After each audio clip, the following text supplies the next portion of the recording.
Good evening guys, स्वागत है आपका Sudhakar Singh education hub YouTube channel पर। गाइज मैं एक ही बात बोलता हूँ कि ज़िंदगी में कुछ कर दिखाओ ऐसा कि दुनिया बनना चाहे आपके जैसा।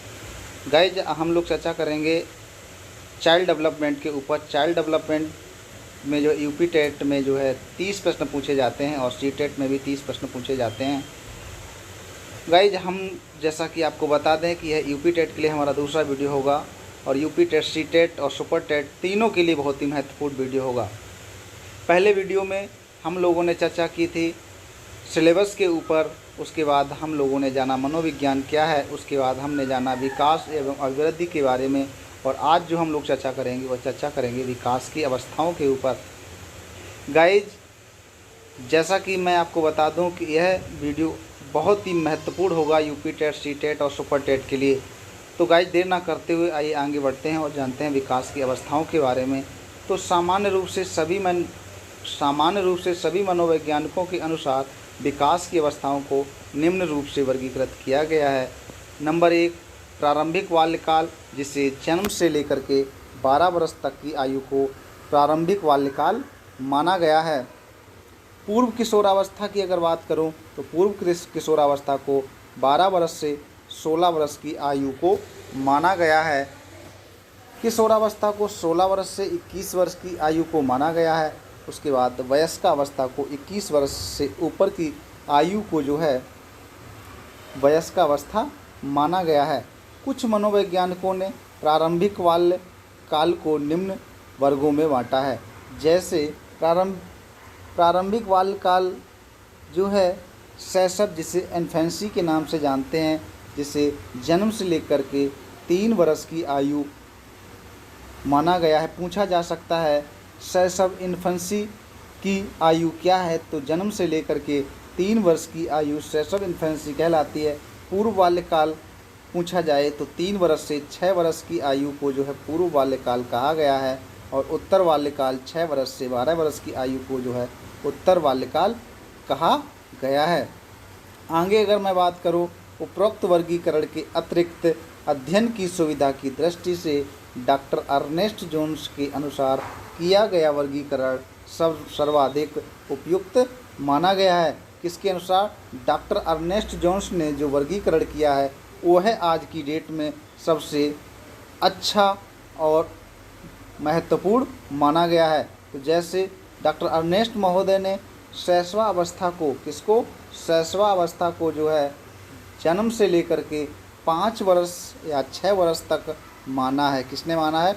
डॉक्टर अर्नेस्ट महोदय के अनुसार शैशवावस्था की उम्र क्या है अगर पूछा जाए तो शैशवावस्था की उम्र 0 से लेकर के 5 वर्ष या 6 वर्ष दिया। अगर 4 ऑप्शन दिए होंगे जिसमें शैशवावस्था की आयु पूछी जाएगी तो 5 और 6 दोनों एक साथ नहीं दिए होंगे। अगर 5 वर्ष दिया हो तो 5 वर्ष को हमें टिक करना है, अगर 6 वर्ष दिया है तो 6 वर्ष को टिक करना है। दोनों एक साथ नहीं दिए होंगे और उसमें पूछा जाएगा कि शैशवावस्था की उम्र क्या है, तो पूछा जाएगा कि 5 वर्ष, 4 वर्ष, 7 वर्ष और 8 वर्ष। इस तरीके से प्रश्न पूछा जाएगा तो हमें क्या टिक करना होगा? 5 वर्ष की उम्र को शैशवावस्था कहा गया है। अगर 6 वर्ष भी हो सकता है तो 5 नहीं पूछा जाएगा, और 5 पूछा जाएगा तो 6 वर्ष नहीं पूछा जाएगा। बाल्यावस्था की उम्र 6 वर्ष से 12 वर्ष तक की उम्र को माना गया है। किशोरावस्था की जो उम्र है वह 12 वर्ष से लेकर के 18 वर्ष तक की जो उम्र है उसे किशोरावस्था कहा गया है, और प्रौढ़ावस्था को जो है 18 वर्ष के बाद की जो उम्र है उसे प्रौढ़ावस्था कहा गया है। यह किसके अनुसार है? यह डॉक्टर अर्नेस्ट जोन्स महोदय के अनुसार जो किया गया वर्गीकरण आज की डेट में सर्वाधिक महत्वपूर्ण है। आगे अगर मैं बात करूं विकास के पक्ष की, तो विकास के पक्ष क्या क्या हैं? विकास के पक्ष जो है वह शारीरिक विकास होता है। कैसा विकास होता है? शारीरिक विकास होता है, और मानसिक विकास होता है। शारीरिक विकास और मानसिक विकास और सामाजिक विकास और संवेगात्मक विकास और चारित्रिक विकास।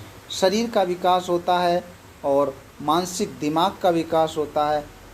बालक जो होता है और वह समाज के बारे में सीखता है, और संवेगों के बारे में उसका विकास होता है और चरित्र के बारे में भी बालक का विकास होता है। आगे अगर हम लोग बात करें शैशवावस्था की, शैशवावस्था मानव जीवन के विकास की अवस्थाओं में शैशवावस्था सबसे महत्वपूर्ण है। शैशवावस्था की अगर मैं बात करूं, जो मानव जीवन के विकास की अवस्थाओं में शैशवावस्था सबसे महत्वपूर्ण अवस्था है। तो शैशवावस्था के बारे में विभिन्न मनोवैज्ञानिकों ने अपने अपने अनुसार कुछ परिभाषाएं दी हैं। उन परिभाषाओं के बारे में हम आपको बताने की कोशिश करेंगे। तो न्यूमैन महोदय के अनुसार, न्यूमैन महोदय ने क्या कहा है? न्यूमैन महोदय ने कहा है कि 5 वर्ष तक की अवस्था शरीर व मस्तिष्क के लिए बड़ी ग्रहणशील रहती है। जो न्यूमैन महोदय हैं उन्होंने कहा है कि बालक जो है 5 वर्ष तक की अवस्था जो होती है वह शरीर मस्तिष्क के लिए बड़ी ग्रहणशील अवस्था होती है। उसके बाद अगर मैं बात करूं तो सिगमंड फ्राइड महोदय ने क्या कहा है? सिगमंड फ्राइड महोदय ने शैशवावस्था के बारे में क्या कहा है? सिगमंड फ्राइड महोदय ने कहा है कि मनुष्य को जो कुछ बनना होता है प्रारंभ के 4 या 5 वर्षों तक बन जाता है। किसने कहा है? पूछा जा सकता है कि मनुष्य को जो कुछ बनना होता है वह प्रारंभ के 4 या 5 वर्षों तक बन जाता है। यह कथन किसका है? तो उसमें 4 ऑप्शन दिए जाएंगे।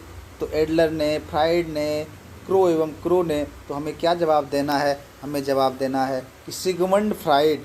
किसने कहा है? सिगमंड फ्राइड महोदय ने कहा है कि मनुष्य को जो कुछ भी बनना होता है वह प्रारंभ के 4 या 5 वर्षों तक बन जाता है।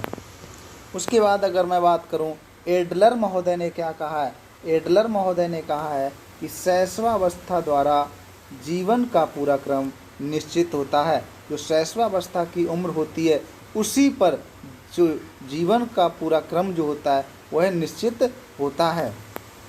तो गाइज आगे अगर हम लोग बात करें कि इस अवस्था के महत्व को देखते हुए क्रो एंड क्रो जो क्या है, मनोवैज्ञानिक थे, इन्होंने कहा है कि 20वीं शताब्दी को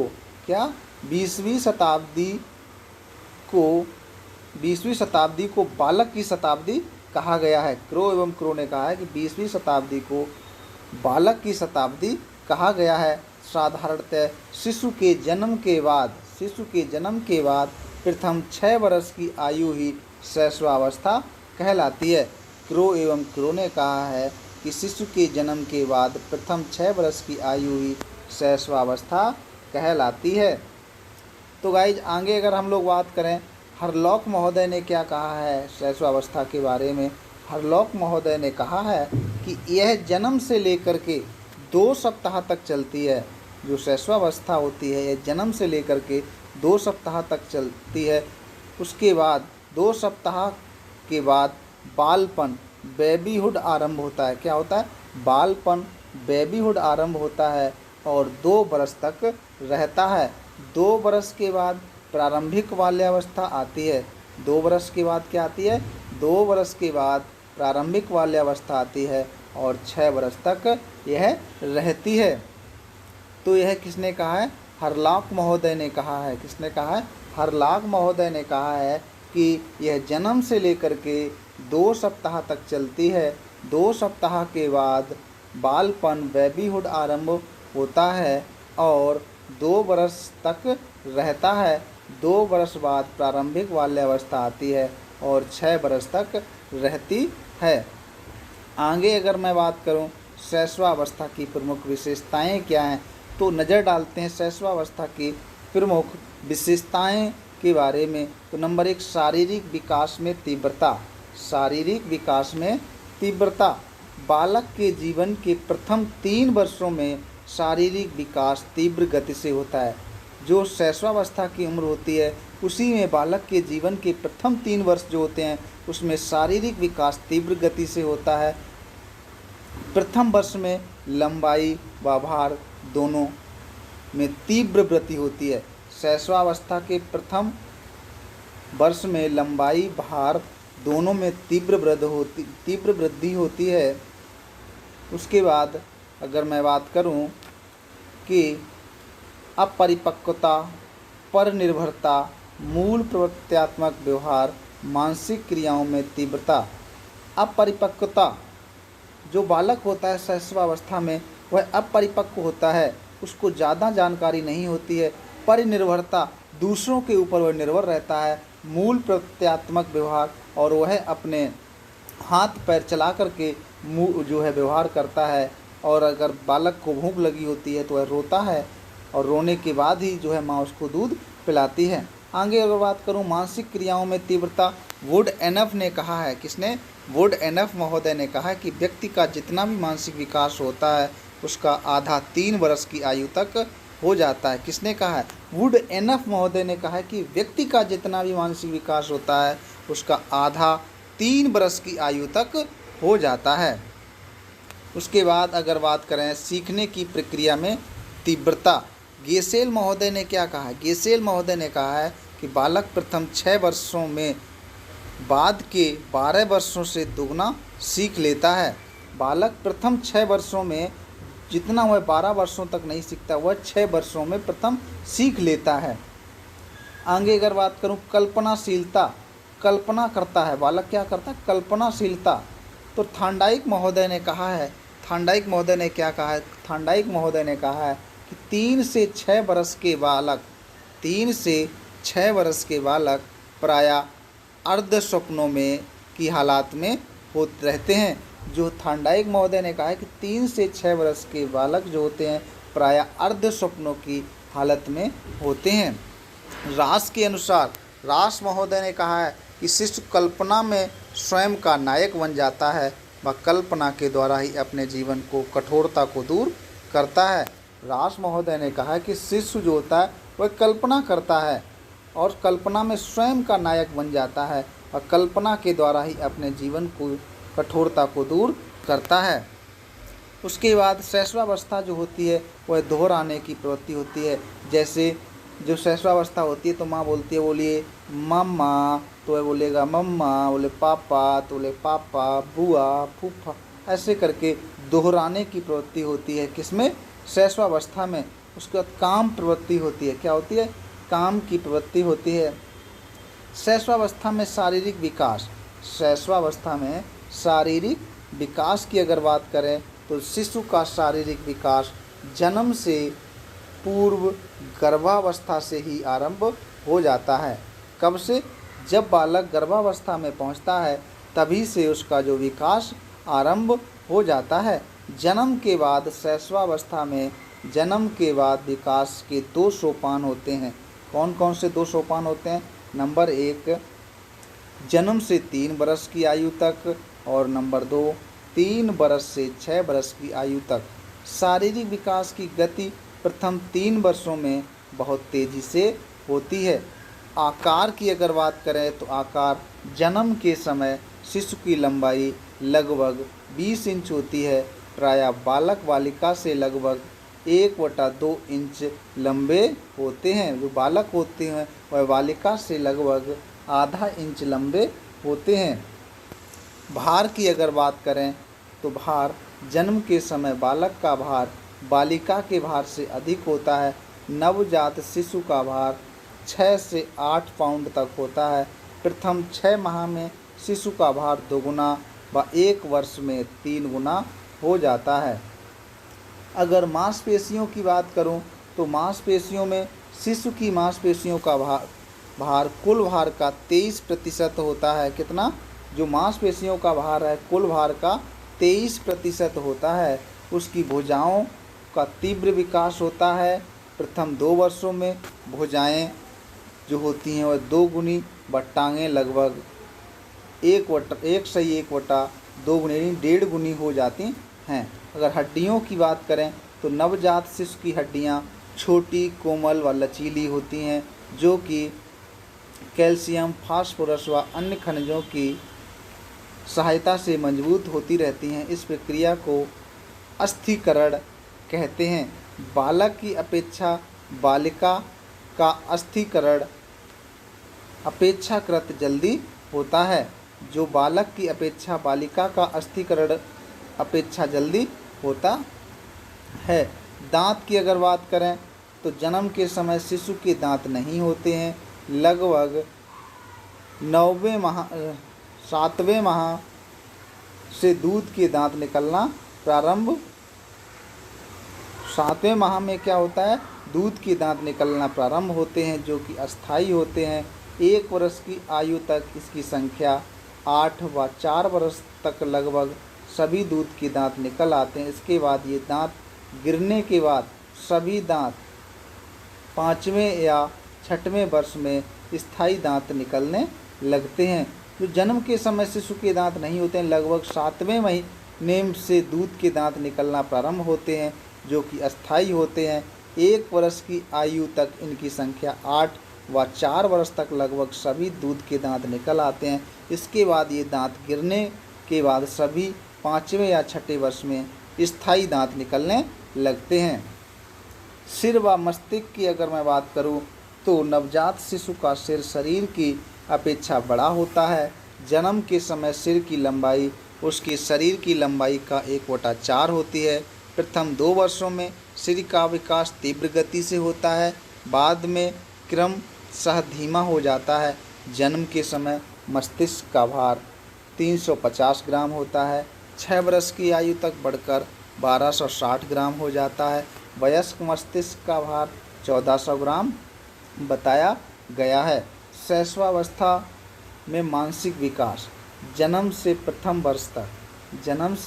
वर्ष तक अगर बात करें शैशवावस्था में, तो प्रथम मास में क्या होता है, प्रथम मास में भूख, नींद व शारीरिक आवश्यकताओं को संतुष्ट करने के लिए कुछ कार्य करना। प्रथम मास में जो बालक होता है वह अपनी भूख, नींद व शारीरिक आवश्यकताओं को संतुष्ट करने के लिए कुछ कार्य करता है। द्वितीय मास में वस्तुओं को ध्यान से देखना, तेज प्रकाश के प्रति अनुक्रिया करना व क्रोध प्रकट करना। चौथे मास में जो बालक होता है वस्तुओं को पकड़ने का प्रयत्न करना व माँ को देखकर मुस्कुराना। कौन से महीने में करता है, वो चौथे महीने में करता है। छठे मास में अगर बात करें तो वस्तुओं को पकड़कर मुंह से रखना, अपना नाम सुनकर समझना, सहारे से बैठना, व्यंजनों की ध्वनि करना। 8वें मास में हाथ से खिलौना या कोई वस्तु छीनने पर रोना, घुटने के बल चलना, अपनी पसंद का खिलौना उठाना। 10वें मास में बिना सहायता बैठना, दूसरे शिशुओं की गति व आवाज़ों को अनुकरण करना। 12वें मास में छोटे छोटे शब्दों को बोलना, धीरे धीरे चलने का प्रयत्न करना, माता पिता भाई बहनों के क्रियाकलापों का अनुकरण करना। द्वितीय वर्ष में 2 शब्दों के वाक्य बोल सकता व चॉकलेट पर लिपटा हुआ कागज खोल सकना। तृतीय वर्ष में पूछने पर नाम बताना, गिनती दोहराना, पत्रिका पर छपे चित्र पहचानना, स्लेट पर रेखा खींचने का प्रयास करना, अपने शरीर के अंगों पर हाथ रखकर ठीक कर बताना। जो तृतीय वर्ष में क्या होता है, बालक जो होता है पूछने पर अपना नाम बताता है, गिनती दोहराता है, पत्रिका पर छपे चित्र पहचानता है, स्लेट पर रेखा खींचने का प्रयास करता है, अपने शरीर के अंगों पर हाथ रखकर ठीक ठीक बताता। अगर पूछो बालक से, बोला कि बेटा आपका मुंह कहाँ पर है, तो यहाँ हाथ रखेगा, यह नाक कहाँ है, यहाँ है, कान कहाँ है, यहाँ है, बाल कहाँ है, यहाँ है, और कोहनी कहाँ है, यहाँ है, टांगे कहाँ है, यहाँ पर है, अंगूठा कौन सा है, उंगली कौन सी है, वो सारी चीज़ें ठीक ठीक बताता है। 5वें वर्ष तक उसकी सभी ज्ञानेंद्रियों का विकास क्रमशः होता रहता है। बड़े बड़े वाक्य बोल लेता है व माता पिता के कार्यों में सहायता करता है। शैशवावस्था में संवेगात्मक विकास, शैशवावस्था में संवेगात्मक विकास। मनोवैज्ञानिक वाटसन महोदय के अनुसार नवजात शिशु 3 जो वाटसन महोदय हैं उन्होंने कहा है कि नवजात शिशु में 3 मूल संवेग पाए जाते हैं। कौन कौन से? ब्रिजिस के अनुसार 2 वर्ष तक शिशु में लगभग सभी संवेग विकसित होते हैं। तो अगर बात करें तो 3 जो नवजात शिशु के अंदर मूल संवेग पाए जाते हैं वह कौन कौन से हैं? वह हैं क्रोध, भय, स्नेह। कौन कौन से हैं? वाटसन महोदय ने बताया है कि 3 मूल संवेग पाए जाते हैं नवजात शिशु में, वह क्रोध, भय और स्नेह हैं पाए जाते हैं। जन्म के समय उत्तेजना होती है, बालक के अंदर क्या होती है? उत्तेजना होती है। 3 मास की आयु में कष्ट और प्रसन्नता की उत्तेजना होती है। अगर बालक को कोई प्रॉब्लम होगी, दिक्कत होगी तो वह रोएगा, और अगर उसे कुछ अच्छा महसूस होगा तो वह हंसेगा। नंबर 2 अगर बात करें तो क्या 3 मास की आयु में कष्ट और प्रसन्नता की उत्तेजना, 6 मास की आयु में भय, घृणा और क्रोध, उपरोक्त सभी, 12 माह की आयु में आनंद, बड़ों के प्रति स्नेह, उपरोक्त सभी, 18 माह की आयु में बड़ों तथा बच्चों के प्रति ईर्ष्या, उपरोक्त 24 माह में उल्लास, उपरोक्त सभी। तो गाइज आज जो हम लोगों ने चर्चा की वह चर्चा की विकास की अवस्थाओं के बारे में। किसके बारे में चर्चा की? विकास की अवस्थाओं के बारे में आज हम लोगों ने चर्चा की। अगले वीडियो में अवस्थाओं की चर्चा की, उसके बाद हमने आज जाना शैशवा अवस्था के बारे में। किसके बारे में जाना? शैशवा अवस्था के बारे में जाना। अगले वीडियो में हम लोग जानेंगे जो 4 अवस्थाएं बताई गई हैं उन सभी अवस्थाओं के बारे में बारी बारी से जानेंगे।